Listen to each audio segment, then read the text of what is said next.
नमस्कार. सायकोलॉजी संडेजमध्ये मी doctor Anuradha Harkare. Friends, गेले कित्येक भाग आपण नात्यांची सिरीज जी बघतो आहे, अगदी गेला भाग ज्यामध्ये आपण बघितलं की स्वतःचं नातं स्वतःसोबत कसं उत्तम असलं पाहिजे, तेव्हा या सगळ्या नात्यांना बघताना कुणाला वाटलं असेल की अरे हे थेरॉटिकली तर ठीक आहे सगळं, पण प्रत्यक्षात किती कठीण असतं नाती निभावणं. पण आज तुम्हाला मी प्रत्यक्ष प्रमाण आणलेलं आहे की नातं निभवण्यासाठी म्हणजे उत्तम उदाहरण म्हणून काय असतं ते.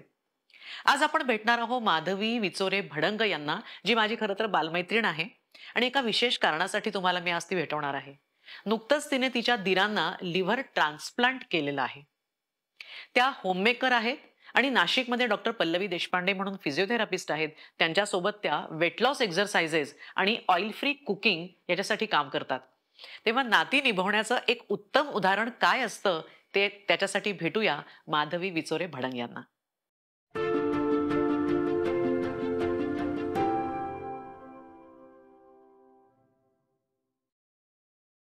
माधवी, तुझं सायकोलॉजी संडेज मध्ये मनापासून स्वागत. धन्यवाद.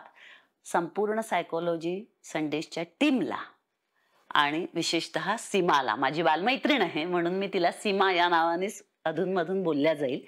तर तुला पण माझ्याकडून खूप खूप धन्यवाद आणि संपूर्ण टीमची मी आभारी आहे. माधवी, आपण बरेचदा म्हणजे रक्तदान किंवा नेत्रदान किंवा कधी कधी जे ब्रेन डेड लोकांचं म्हणजे मरणोत्तर जे अवयव दान असतं, ऑर्गन डोनेशन, त्याबद्दल थोडंसं ऐकून आहे, बऱ्यापैकी माहिती असतं.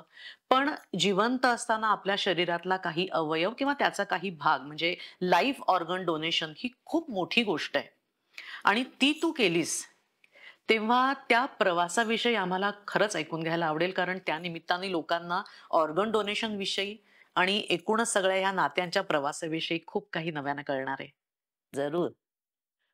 सुरुवात थोड्याशा प्रवासाची सांगते. माझे मोठे दीर ॲडव्होकेट विनोद भडंग ह्यांना 2017ला हा आजार डिटेक्ट झाला, लिव्हर सोरोसिस.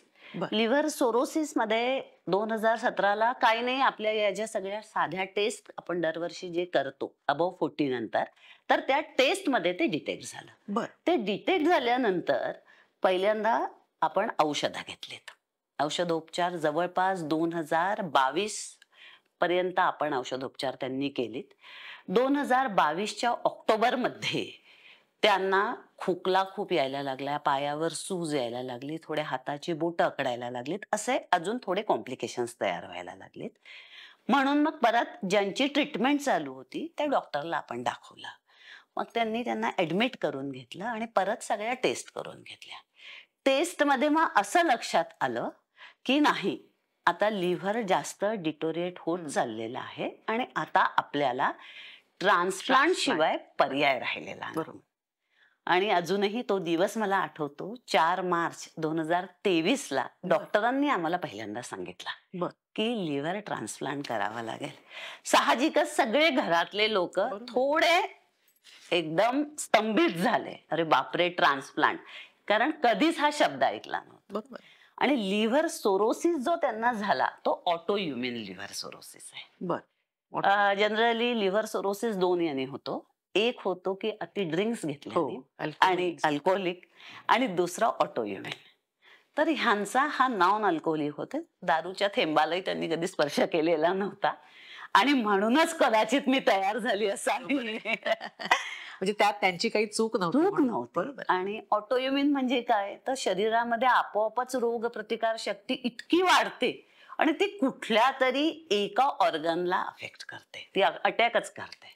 तर ह्यांच्या लिव्हरवर त्यांनी अटॅक केला आणि म्हणून तो आजार त्यांना आला.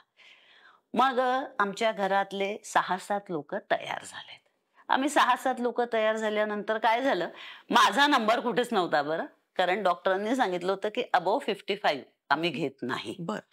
साधारण 40-45 वर्ष आमची लिमिट आहे, एज लिमिट. मग आमच्या घरातले 6-7 जे मुलं होती ती तयार झालीत, पण काही ना काही कारण तयार झालीत.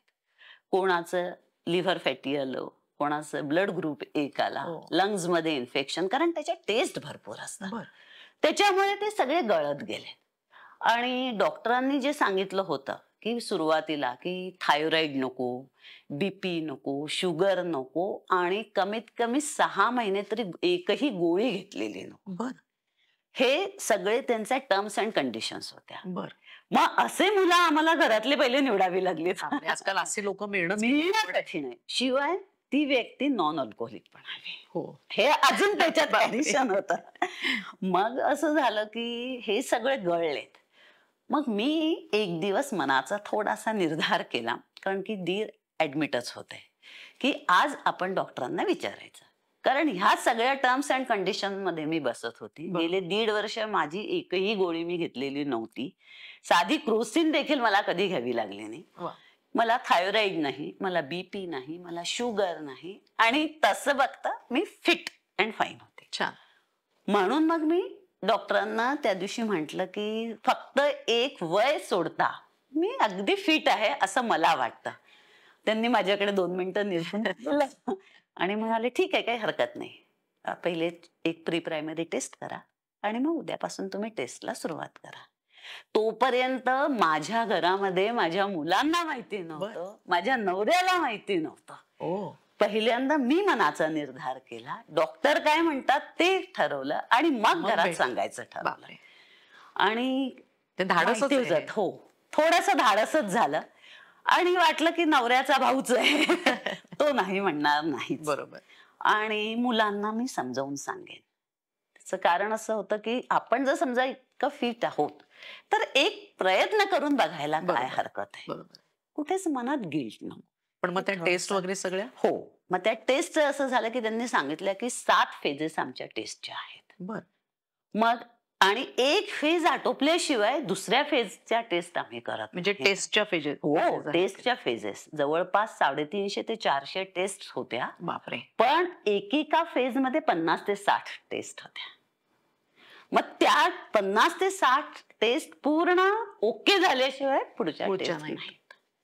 मग असं करत करत 7 फेजेस पूर्ण पार पडल्यात आणि डॉक्टरांनी हिरवी झेंडी दाखवली की पुढे जायला हरकत नाही. अशा पद्धतीनं तो आमचा प्रवास झाला. पण मग हे सगळं करताना म्हणजे जरी तुला फायनली त्यांनी सिलेक्ट केलं, जे वयात फक्त एक सोडला तर बाकी सगळं होतच, पण तरीही त्याच्यासाठी बऱ्यापैकी तुझी म्हणजे फिजिकल टेस्ट तर झाल्याच, पण मानसिक तयारी आहे किंवा काउन्सिलिंग आहे किंवा अजून काही त्याच्यात अस्पेक्ट्स असतात का त्याच्यामध्ये? अजून आस्पेक्ट्स असतात. कारण त्याचं असं असतं, पहिल्यांदा हे सांगते की फिजिकली फिट हे माझा लिव्हर व्हॉल्यूम बघितल्यानंतर झालं. 7वी फेज जी होती तर ऍट द एज ऑफ 30चं माझं लिव्हर निघालं. वाव. म्हणजे 58 एज असूनही. वा. म्हणून डॉक्टरांनी हिरवी झेंडी दिली की पुढे जायला हरकत नाही. पण पहिल्यांदा त्याच्यामध्ये काउन्सिलिंग आणि दुसरं झालं ते लिगल. कारण Legal? हो, बर. लिगल याच्यासाठी की फॅमिली जी असते ती फर्स्ट रिलेशन जी असते ती मुलं आणि बायको अच्छा. ह्यांच्यासाठी लिगल प्रोसिजर फारशी नसते. बर. पण मी लहान भावाची बायको, हा. तर माझ्यासाठी लिगल प्रोसिजरही होती आणि त्याच्यासोबत अजून एक टेस्ट झाली ती डीएनए टेस्ट. अच्छा. की मी यांची बायको आहे. माझा मुलगा, माझा नवरा आणि मी आमच्या तिघांच्या ब्लड टेस्ट झाल्या. मोठ्या दिरांची ब्लड टेस्ट झाली बर. आणि त्याच्यामधून माझं रिलेशन तयार दाखवलंय. अच्छा. अशा पद्धतीनं डीएनए टेस्ट झाली. डीएनए टेस्ट मध्ये ओके म्हटल्यानंतर मग आली ती लिगल प्रोसिजर. बर. आणि लिगल आणि काउन्सिलिंग हे माझं मग सायमल्टेनियसली झालं. ओके. तर लिगल मध्ये मी तर फॅमिली मेंबर मध्ये मोडत नव्हते. फॅमिली मेंबर मध्ये त्यांच्या मुली आणि हे त्यांना 3 मुली आहेत. पण काय झालं की एक मुलगी सर्वे सर्वा, तिनेच सगळ्या वडिलांचा दवाखाना पाहिला होता, म्हणून मीच तिला म्हटलं की नाही तू येऊ नकोस याच्यात. एकीचं लग्नच नुकतं झालं होतं, सगळाच तिचा बिचारीचा सगळा प्रवास राहिला होता, म्हणून तिला नाही. आणि एकीला थोडे मेडिकल इश्यूज होते म्हणून डॉक्टरांनीच तिला नाही म्हटलं. म्हणून ह्या तिघी पण झाल्या. आणि जाऊबाई ज्या माझ्या आहेत त्यांना बीपी आहे. अच्छा. हा, त्याच्यामुळे त्यांनाही नव्हत्या. मग मी स्वतःहून पुढाकार हा घेतला की नाही माझ्यावर काहीही फारशी जबाबदारी तशी नाही, तर मी तयार आहे.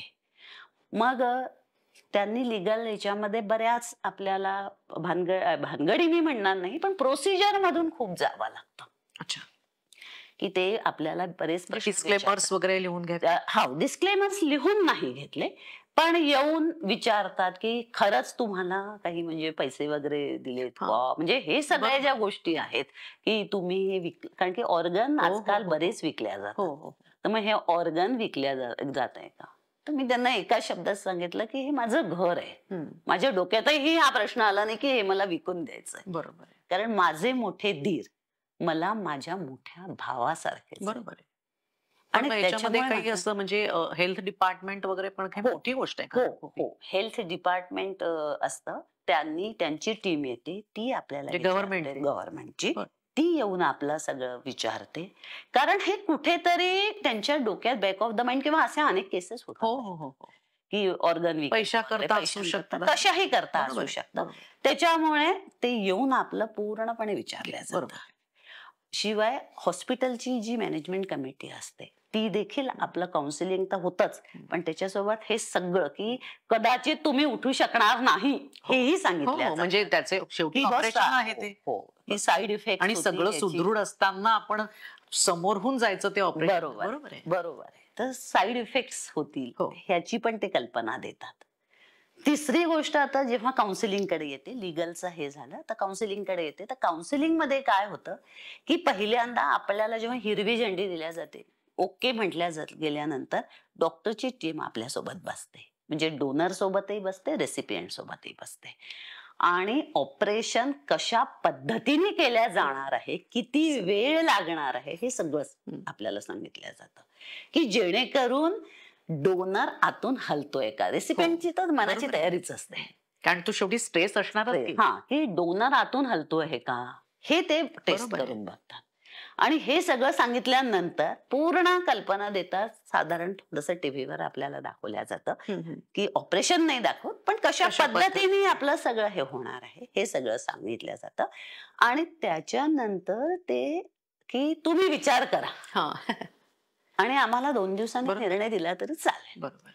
पण मी तेव्हाच सांगितलं होतं की नाही, माझा विचार आधीच झालेला आहे. तर आता याच्यासोबत काउन्सिलिंग पण केलं जातं. काउन्सिलिंग मध्ये काय होतं बघा, की आपल्याला ते लोक पहिल्यांदा सायकियाट्रिस्ट जे असतात ते येऊन बसतात. ते आपल्याला सांगतात की पहा बरं, हे सगळं असं आहे, डॉक्टरांनी तुम्हाला कल्पना दिलेलीच आहे, मग तुम्हाला काही आधीचे काही इश्यू आहे का, तुम्ही का देता आहात. थोडेसे लिगल प्रश्न नाही, पण काउन्सिलिंगच्या याच्यामध्ये की इतकं धाडस करण्याच्या मागचं कारण काय, बरोबर आहे, हे ते आपल्याला विचारतात. मग इतकं धाडस करण्याच्या मागचं कारण मी त्यांना एकच सांगितलं, सगळीकडे एकच उत्तर होतं की ते माझे मोठे दीर आहेत, ते माझे भाऊ आहेत, आणि म्हणून मला ते करायचं आहे. मी त्यांना आता असं बघू नाही शकत. बरोबर आहे की ज्या पद्धतीने ते डिटोरिएशन चाललेलं आहे ते मी त्यांना बघू नाही शकत, आणि म्हणून ते मला करायचं आहे.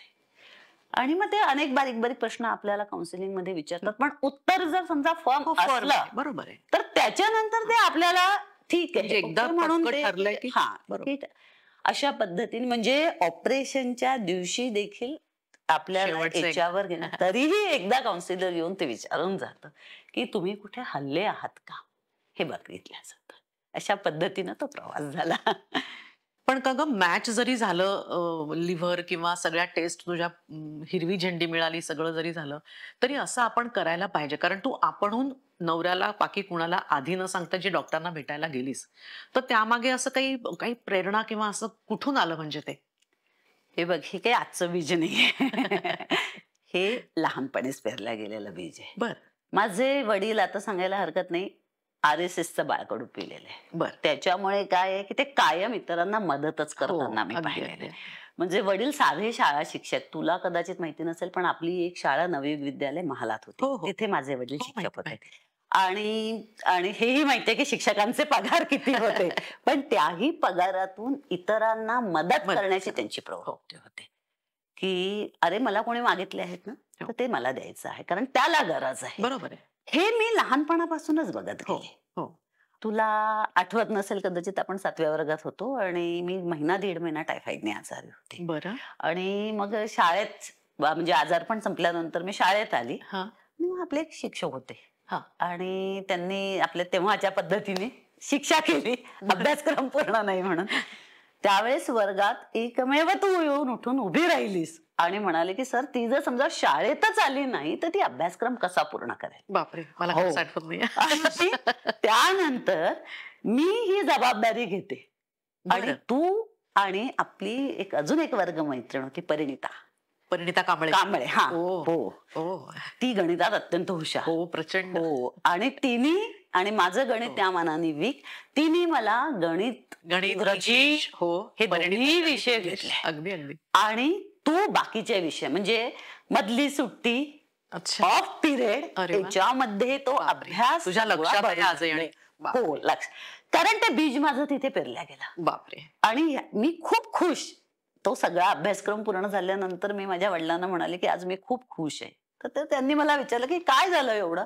तर मी त्यांना हे सांगितलं सगळं की अशा अशा पद्धतीने हा. माझं करून घेतलं. परिणिता बरेच वेळा घरी यायची कारण माझं घर आणि तिचं घर जवळ. जवळ होतं. तर माझे वडील तिला ओळखायचे आणि माझ्या वडिलांनी तेव्हा मला ती जाणीव करून दिली अच्छा. की बघ आपण जर समजा इतरांनी आपल्याला काही दिलं तर तुला किती आनंद होतो. हाच आनंद तू दुसऱ्यांना देऊ देण्याचा शकतो. प्रयत्न. अगदी अगदी. बाप. किती हे छान. त्यांनी मला सांगितलं आणि ते कुठेतरी मनात खोलवर रुजल्या गेलं. म्हणजे शक्य असेल तर मदत करायला हो, हवी. हो. अगदी. अगदी. कारण आम्ही त्यांना बघत होतो आणि मीच नाही तर माझा भाऊ देखील आज इतकं काम करतो हो. की हो, तो हो. तो देखील हे सगळं अगदी करतो. अगदी. कारण कुठेतरी हे बीज आमच्या कुटुंबात So ते माहेरी बाळकडू. पेरल्या गेलं तर ते बाळकडूच मिळालं आहे आणि त्याच्यामुळे हे ते बीज पेरल्या गेलं. आणि मग घरामध्ये अनेक गोष्टी जेव्हा कोणी आजारी पडलं काही झालं तरी मी स्वतःहून म्हणायचे तुझा की हात मी पुढे जाते. आहेच. हो, की मी येते आणि मी त्याला कारण की मला माझा आनंद आठवायचा बरोबर आहे. आणि तो आनंद दुसऱ्यांना आपण देऊ शकतो बरोबर. याची मग मला खात्री पटायला. पण हे आहे म्हणजे अशी जरी बीज पेरली गेली किंवा आपल्याला हे सगळं आपण बघितलं तरी ते स्वतः अप्लाय करणं हे धाडसाचंच काम आहे. डेफिनेटली प्रश्नच नाहीये. तेव्हा मी म्हणजे असे पण लोक बघितलेत की घरी जे कोणी राहतात नातेवाईक, भाचे, पुतणे, दीर, तर अक्षरशः खाण्यापिण्यात पण भेदभाव करणारी लोक आहेत. म्हणजे अगदी कोणाला आपली साडी जरी देऊन टाकतो म्हटलं तर देखील हात आखडता घेणारे पण लोक आहेत. तेव्हा अशा याच्यामध्ये आपण स्वतः सुदृढ असताना स्वतः मोठ्या ऑपरेशन मधून जाऊन कोणाला आपला लिव्हरचा एक भाग म्हणजे मला वाटतं एक 1.5 किलो काहीतरी लिव्हरचं वजन असतं. हा 65% मला लिव्हर दिलाय. हा, सो म्हणजे त्याचा 65% भाग तू कोणाला देतेस जरी लिव्हर ग्रो होत असलं तरीही, तर हे खूप मोठं आहे ते. तेव्हा ते जे बीज आहे ते पुढे इकडे सासरच्या याच्यामध्ये, कारण की शेवटी तुझा निर्णय जरी हा असला तरी सुना आहेत, मैत्रिणी आहेत किंवा तुझ्या माहेरचे आहेत, ह्या सगळ्यांसोबत ते कसं काय रिॲक्शन आल्या किंवा हे कसं नेलंस पुढे? खूप चांगला प्रश्न विचारला सीमा हा. कारण तुला खरं सांगते माझ्या वडिलांनी बीज पेरलं आणि आजच्या काळामध्ये माझा बालविवाह झाला म्हणायला हरकत नाही. कारण माझं लग्न अगदी ग्रॅज्युएशन झाल्याच अच्छा. 21व्या-22व्या वर्षी. आणि वडिलांनी फक्त लग्नाच्या वेळेस एकच शब्द म्हणजे वरात निघताना सांगितलं की त्या घरात साखरेसारखी विरघळून जा, एकरूप होऊन जा. आणि कर्मधर्म संयोगाने माझं सासरही RSSचंच बाळकडू प्यायलेलं आहे. माझे सासरे प्रतिष्ठित नामवंत वकील खामगावला, माझं सासर खामगावचं आहे तर नामवंत वकील. शिवाय खूप त्यांनी समाजात सेवा केली भरपूर. खामगाव अर्बन बँक आमच्या खामगावला त्यांनी स्वतः तयार केली गावातल्या मुलांना रोजगार मिळावा म्हणून. बर. तर हे अशा पद्धतीचं त्यांनी त्यांचं काम होतं. पण हे करताना त्यांनी कुटुंब प्रमुख म्हणून ते कधी विसरले नाही की मला घराची काय जबाबदारी आहे, हे ते कधीच विसरले नाही.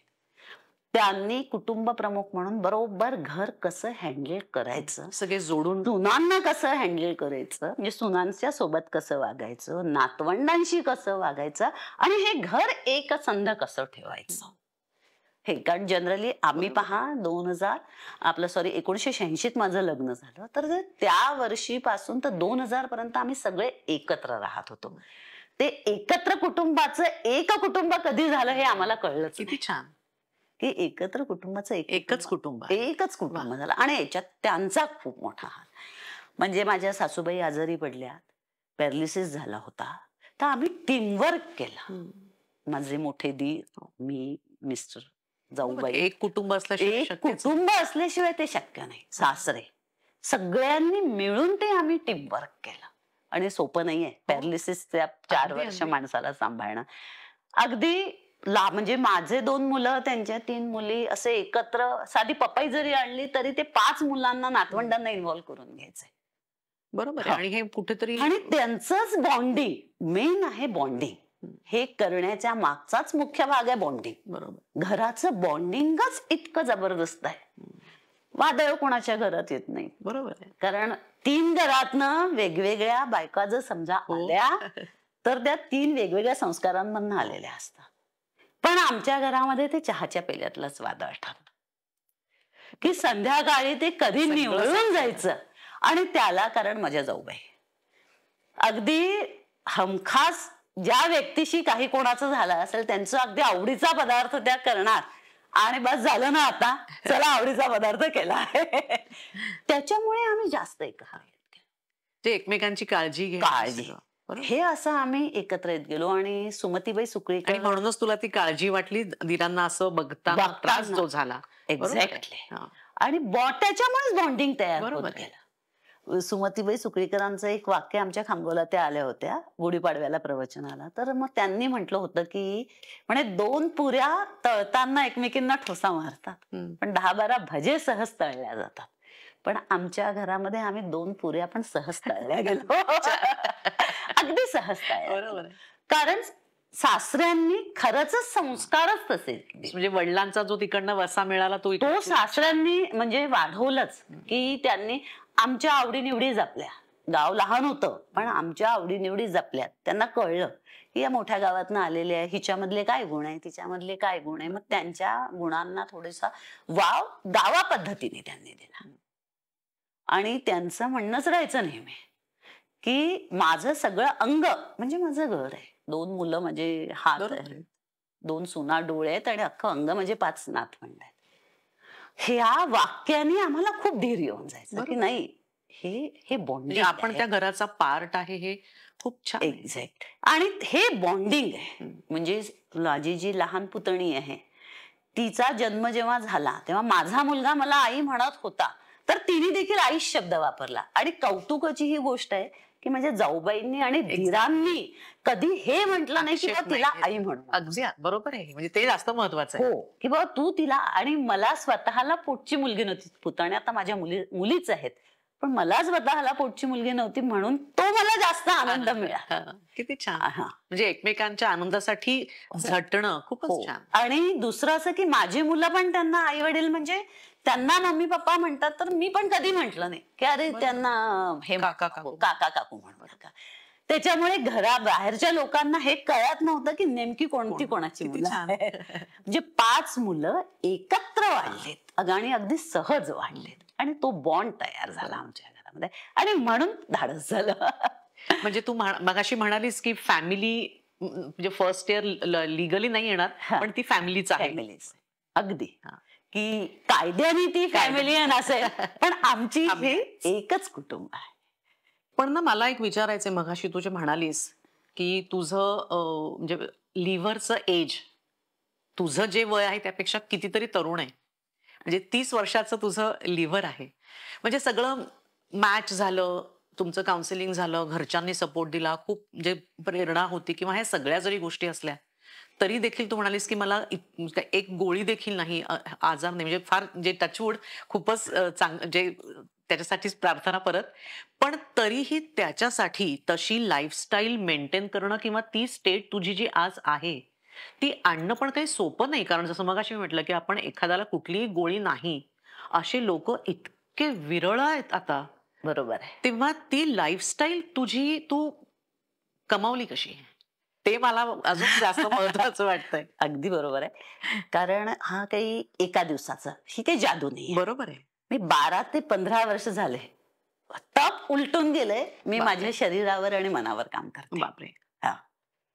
तर पहिल्यांदा शरीराविषयी सांगेन हम्म. की डॉक्टर पल्लवी देशपांडे तुझ्या बोलण्यातून आलंच की हो. डॉक्टर पल्लवी देशपांडे या फिजिओथेरपिस्ट आणि डायटिशियन हम्म. दोन्ही आहेत. हम्म. नाशिकला असतात नाशिक. त्या.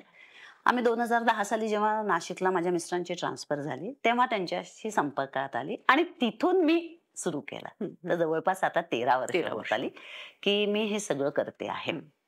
तर पहिल्यांदा जाईन ते डाएटकडे. सगळे म्हणतात की आहार, विहार, आचार आणि विचार बरोबर. याच्यावर आपलं सगळं अवलंबून असतं. बरोबर. पण नेमका आहार काय घ्यावा, कसा घ्यावा, किती घ्यावा आणि कोणता घ्यावा हे त्या सांगतात. सात्विक आहार सगळ्यांचंच कॉमन उत्तर हो, आहे. हो. पण सात्विक आहार म्हणजे आम्ही तर सात्विकच घेतो. पण सात्विक आहारातही काय, कसा आणि किती हो. हे त्यांच्याकडून मी शिकले आणि मग मी ते करत राहिले. बरोबर. म्हणजे जेवणाची पद्धतच तशी केली आणि आता तर आम्ही नॉन ऑइली फूडच करतो. हम्म. की नॅचरल ऑइल म्हणेन मी, नॉन ऑइल नाही म्हणणार, नॅचरल ऑइल फूड आम्ही तयार करतो. त्याच्यामुळे अजून हेल्थ जास्त चांगली झाली बरं. नॅचरल ऑइलमुळे. बरं. आता जाते ते फिजिकल म्हणजे मी एक्सरसाइजेस, व्यायाम. सगळे म्हणतात आम्ही व्यायाम करतो, कोणी म्हणतं आम्ही योगा करतो, कोणी म्हणतं आम्ही फिरायला जातो. योगा आणि फिरायला जाणं वाईट नाही, ते गरजेचंच आहे. पण माझ्या जो स्वतःचा अनुभव आहे तो हा आहे की फिजिओ एक्सरसाइजेस जास्त चांगले आहेत. हम्म, हम्म. एखाद्या फिजिओथेरपिस्टनी जे काही बरोबर. एक्सरसाइजेस शिकवल्या जातात तर ते एक्सरसाइजेस आपल्या शरीरासाठी जास्त चांगले आहेत. म्हणजे तू कारण muscles- लाईफस्टाईल हो, तशी हो, केलेली. केलीच. मसल्सचं ताकद वाढते, हम्म. मसल्सचं बरोबर आहे. स्ट्रेंथनिंग होतं आणि रुटीन मध्ये थोडासा फरक होतो. म्हणजे तुम्ही रेग्युलरली जर समजा योगा करत असाल, रेग्युलरली जर समजा तुम्ही फिरायला जात असाल, तर शरीराला त्याचा नो लॉस नो प्रॉफिट मध्ये चालतं. बरोबर आहे. इथे वेगवेगळे चॅलेंजेस मिळतात आणि त्याच्यामुळे शरीर प्रॉफिट मध्ये Profit मध्ये जातं. चालतं. त्याच्यामुळे तू हळूहळू तरुण होत चाललेली आहे. हे माहिती नाही, पण शरीर मात्र. हा. म्हणून मी 3 महिन्यात मी रिकवर पण झाले. वाव. हो, तिने मला बरोबर महिन्याभराने काय एक्सरसाइजेस करायचे हम्म. याच्यानंतर हे शिकवले. म्हणजे मी ते विचारणार होतीस तुला की 65% लिव्हर जर तू तुझं दिलंय कोणाला हं. तर ते पुन्हा 100%वर कधी आलं? 100%वर माझं आलं ते 3 महिन्यात पूर्ण. किती छान. 3 महिन्यामध्ये तिने मला पूर्णपणे खाणं पिणं कसं असलं पाहिजे आणि छान. काय एक्सरसाइजेस झाले पाहिजे हे मी त्यांच्याकडून डॉक्टर पल्लवींकडून शिकले आणि ते झालं. पण नुसतंच सीमा तुला सांगते की शरीरच फिट असून चालत नाही, हो बरोबर आहे. मन मन- पण तितकंच फिट असावं लागतं. कौतुक म्हणून नाही, पण एवढं धाडस करायला. एक्झॅक्टली. हो, म्हणजे त्याच्याशिवाय हे धाडस येणारच हो, नाही. अगदी बरोबर. कारण तसे फिट असणारे फिजिकली हो, अनेक लोक असतील. हो, कदाचित मानसिकही असतील तसे, पण असं धाडस करण्याची इच्छा म्हणजे त्याच्यात भावनिक पण हो. येतो बरं का. हो, अगदी अगदी बरोबर आहे की मन आणि शरीर हो. दोन्ही फिट असल्याशिवाय या गोष्टी घडू अगदी शकतात. अगदी बरोबर. तर शरीर फिट होण्यासाठी मी काय केलं ते सांगितलं. आता मन फिट होण्यासाठी काय केलं हेही सांगते.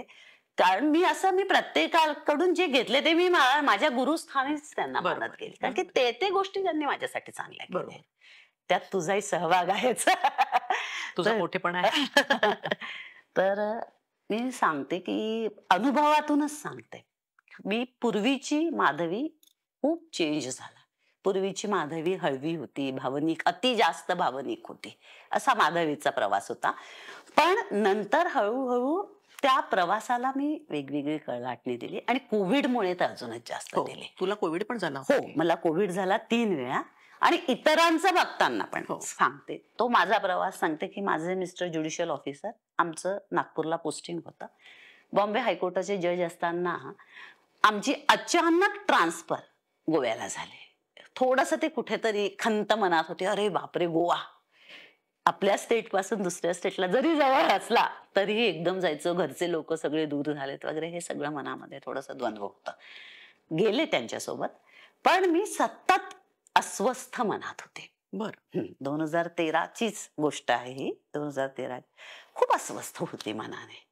तर एक बॉम्बे हायकोर्टाच्या जज मिस्टरांच्या, खरं माझ्या मिस्टरांनी त्यांच्यासोबत काम केलेलं होतं, त्या जस्टिस सोंदूर बलदोटा, त्या माझ्या गुरुस्थानी इथे आल्यात. बर. मी अस्वस्थ मनाने गेल्यानंतर त्या रोज मला फोन करायच्या, कोर्टातून आल्यानंतर किंवा येताना किंवा जाताना.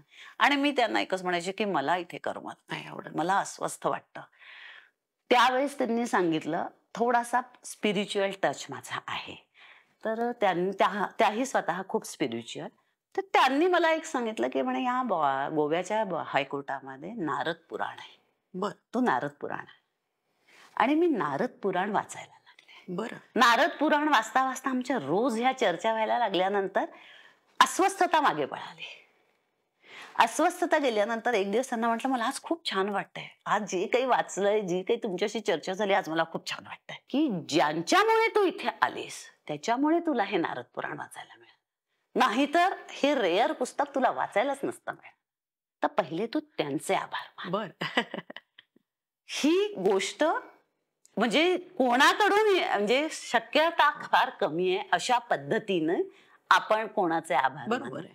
मनातल्या मनात मान म्हणा. मी मनातल्या मनात त्या म्हणजे आपल्या ग्रोथ साठी कोण आहे हात इनर स्ट्रेंथ वाढवण्यासाठी, कारण त्यांनी एकच शब्दात सांगितलं की तू गार्बेज मनात तयार केलं तर इनर स्ट्रेंथ कधीच वाढणार. बरोबर आहे. बॅगेज मनात ठेवूच नकोस. आणि मग मी तिथे आभार मानायला लागले आणि त्याची सवयच मला मी पाडून घेतली. बरोबर आहे. की पुढच्या व्यक्तीने जरी समजा ती चुकली असेल तरीही तिच्याकडून मी काय शिकली आहे की मी स्वतः असं वागायला नको. पण हा पुढच्या खूप म्हणजे तुझा चांगला म्हणजे उल्लेख तू केलास की इनर स्ट्रेंथ जी आहे ती ती कृतज्ञ असणं ह्याच्यातनं खूपच जास्त मिळवता येते. हो. आणि त्याच्यामुळे काय झालं की बॅगेज मनात तयारच होत नाही. बरोबर. आणि तुमची इनर स्ट्रेंथ वाढायला लागली की हे धाडस सहज होऊन जातं. मग काही फारसं काही बघावं नाही लागत की. आणि कोविडच्या काळामध्ये तर इतकं सगळं पाहतच गेलो की इनर स्ट्रेंथ कमी असल्यामुळे काय काय त्रास झाले. म्हणजे मला 3 वेळा कोविड झाला, पण इनर स्ट्रेंथ चांगली असल्यामुळे मी त्याच्यातून सहज बाहेर पडली. मी त्याही व्यक्तीला म्हणजे ज्या बलदोटा मॅडम आहे त्यांनाही त्यांच्या घरी तर त्यांच्या कुटुंबावर इतकं संकट कोसळलेलं मी बघितलं. पण त्या संकट कोविडच्या काळामध्ये दोन्ही भाऊ 8 दिवसाच्या अंतराने अचानक गेले. पण त्या बाईनी 65व्या वर्षी अख्खा घर उठवून उभा केला. ही इनर स्ट्रेंथ मी त्यांची बघितली आणि अशा लोकांकडनं शिकत जातो आपण खूप. आणि ही इनर स्ट्रेंथ त्यांची बघितली. आणि कोविडच्या काळात नाही कुठल्याही वेळेस कोणावरही काही प्रसंग येऊ शकतो. तर आपली इनर स्ट्रेंथ ही आपण वाढवलीच पाहिजे. हे एक मी मनात ठेवलं. बरोबर. आणि तिथून मग माझा हा प्रवास असा सुरू झाला. शरीर आणि मन शरीर एकाच नारळाच्या त्या बाजू आपण जे म्हणतो त्या अत्यंत बॅलन्स्ड पद्धतीने तू हँडल केल्या. खूपच छान आहे ते. पण का ग हे करताना म्हणजे मला या दृष्टीने तुला दोन म्हणजे मला वाटतं खूप छान छान कळतंय माझ्या ज्या सगळे प्रेक्षक बघतायत त्याला की 2 गोष्टी तुला मी विचारेन. तर पहिलं मला असं विचारायला आवडेल की या तुझ्या पूर्ण ह्या प्रवासातून अगदी थोडक्यात तुला की ऑर्गन डोनेशन याविषयी काही लोकांच्या मनामध्ये जी एक भीती आहे किंवा काही चुकीच्या धारणा आहेत त्याबद्दल अगदी तुला 1-2 वाक्यात जर मी म्हटलं काही सांग तर तू काय सांगशील? नक्कीच सांगेन की आपली लाईफस्टाईल मी जशा पद्धतीने सांगितली तशा पद्धतीने जर समजा आपण ठेवली, घरात मध्ये जर समजा सगळं व्यवस्थित असलं, एक म्हणजे फ्री आपण जे म्हणतो मोकळीकता, आणि जर समजा तर सहज आपण करू शकतो. कारण लिव्हर हे ऑर्गन असं आहे की हे परत ग्रो होतं. बरोबर आहे. बरोबर आहे. आणि त्याच्यामुळे ऑर्गन डोनेशन अगदी सहज करू शकतो. ऍट द एज ऑफ 58 ला मी केलेलं आहे. जिथं तुझं वय जाहीर केलं आणि ते सांगायला पाहिजे कारण की तू खरंच 30 वर्षाची दिसते. हा तुझा मोठेपणा आहे. पण खरंच काहीही हरकत नाही. संधी आली तर दौडू नका. हे मी स्वतःहून सांगेन की मिळाली संधी तर दौडू नका. नक्की ना. खूप मोठं काहीतरी आज ऐकायला मिळतंय मला पण खूप छान वाटतंय मला ना. अजून म्हणजे आता हा ऑर्गन डोनेशन आणि हे तर ह्या दृष्टीने आणि तुझं सगळं लाईफस्टाईल किंवा शारीरिक तुझे मानसिक किंवा इनर स्ट्रेंथ हे तर आहेच. आणि जे बॉन्डिंगचा तू उल्लेख करते आहे ते पण तुमच्या घरामध्ये आहेच. म्हणजे तुझ्या एकत्र कुटुंबात आणि एक कुटुंबामध्ये तुझी राहिलीस आणि आताही नवीन पिढीमध्ये तुझा मुलगा सून आणि आता नातू तुम्ही सगळे एकत्र राहतात. तेव्हा नाती निभवायची कशी म्हणजे माझी जी ती नात्यांची सिरीज सुरू आहे तर नाती निभवायची कशी याच्याबद्दल म्हणजे तू तर उत्तम उदाहरण समोर दाखवलंच आहे मी आज. तर मी जर तुला असं विचारलं की युक्ती काय आहे, कारण मला नेहमी जे असं वाटतं की चांगलं वागायला खरंच खूप काही कष्ट लागत नाहीत. तेव्हा तू काय युक्ती सांगशील आमच्या सगळ्या प्रेक्षकांना की नाती निभवण्यासाठी खरंच काय करायचं? मनामध्ये बॅगेज ठेवू नका. हे पहिल्यांदा सांगेल. कारण की बॅगेजमुळे आपण नाती दुरावल्या जातात. चष्म्यावर सगळे काळे रंग येतात. थोडीशी एकमेकांना स्पेस पण द्या. बरोबर. आता मुलगा आहे, सून आहे तर त्यांनाही थोडी स्पेस द्यावी. तिच्या पद्धतीने तिला थोडंसं जगू द्यावं. हा माझा स्वतःचा आहे की माझ्याच पद्धतीने जग असं मी म्हणत नाही, किंवा ती पण. बरोबर आहे. म्हणजे दोघी पण, दोन्हीकडून आहे. दोन्हीकडून आहे. आणि दुसरं हे म्हणेन की मुलांनी, दोन्ही सुनांनी माझ्या मला याच्यात खूप सपोर्ट केलाय. एकीला माझ्या हेल्थ बद्दल खूप अभिमान आहे, लहान्या सुनेला, की अरे बापरे, बरोबर आहे. हिला इतकं हे केलं. पण कुठेतरी मनात भीती पण होती. तुझ्या सुना तुला एकेरी आई हाक मारतात. हो, माझी मोठ्या सुनेनी मला विचारलं होतं की तुला हो आई म्हणू की ए आई म्हणू. तर मी तिला म्हटलं होतं की तुला काय आवडतं. तर ती म्हणे मला तुला ए आई म्हणायला आवडेल, कारण आपलं नातं अजून घट्ट होत जाईल. किती छान. आणि तेच घट्ट सो नातं- दोन्हीकडून आहे ते हो प्रयत्न. हो, म्हणजे दोन्हीही सुना हो. ह्या माझ्याशी एकेरी नावानीच हे करतात.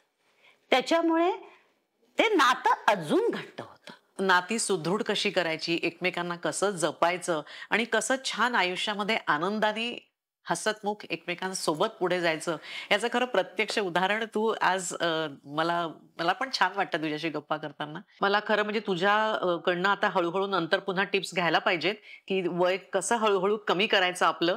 म्हणजे अरे बापरे. त्यात मनाची काळजी तर मी बऱ्यापैकी घेतेच माझी, पण शरीराचीही, आणि हळूच तिशीकडे कसं यावं हे तुझ्याकडनं मी शिकेन नंतर. पण आज खरंच खूप छान वाटलं माधवी, तुला त्या निमित्ताने सायकोलॉजी संडेजच्या चॅनलमध्ये येऊन आपण गप्पा केल्या.